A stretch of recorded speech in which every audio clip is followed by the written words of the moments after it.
நம்ம லைஃப்ல நம்மளை முன்னேற விடாம தடுக்கிற 5 விஷயத்தை பத்தி நம்ம இன்னைக்கு பார்ப்போமா? ஃபர்ஸ்ட் 5 நிமிஷத்துக்கு மேல எதுலையுமே நம்மளால ஃபோக்கஸ் பண்ண முடியாம நம்மளோட கான்சென்ட்ரேஷன் இல்லாம இருக்கிறது.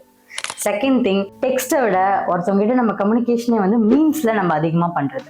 மூணாவது, நைட்டு 2 மணி வரைக்கும் எந்த விதமான கவலையும் இல்லாம ரொம்ப சந்தோஷமா ரீல்ஸ் ஸ்க்ரால் பண்ணி பார்க்கறது. நாலாவது, ஒரு நல்ல ஒரு கோல்டு காஃபி ப்ளஸ் என்னோட ஒரு மொபைலோட ரீல்ஸ், அதுதான் என்னோட மூடியை பக்காவாக ஃபிக்ஸ் பண்ணது அப்படின்னு நினைக்கிறது. அடுத்து, நாளையிலேருந்து நான் என்னோட லைஃப்பை மாறிடும், நாளையிலேருந்து நான் இந்த வேலையை பண்ண போகிறேன், நாளையிலேருந்து நான் ஒரு புது வாழ்க்கையை தொடங்க போகிறேன்னு சொல்லிட்டு 10 நாள் இதையே சொல்லிகிட்டே இருக்குது. இது காமனாக எல்லாருக்குமே இருக்குது. ஆனால் இப்போ இன்றைய காலகட்டத்தில் ஜென்சிக்கு இந்த 5 சிம்டம்ஸ் ரொம்ப அதிகமாக இருக்குன்னு சொல்கிறாங்க. இது ரிசர்ச்லேயே சொல்லப்பட்டிருக்கு. இதில் எந்த விஷயத்த நீங்கள் ரொம்ப அதிகமாக பண்ணுறீங்கன்னு சொல்லிட்டு கீழே கமெண்ட் பண்ணுங்கள். இது எல்லாத்தையுமே ஒன்றா பண்ணுற உங்கள் ஃப்ரெண்ட்ஸ்க்கு ஷேர் பண்ணுங்கள்.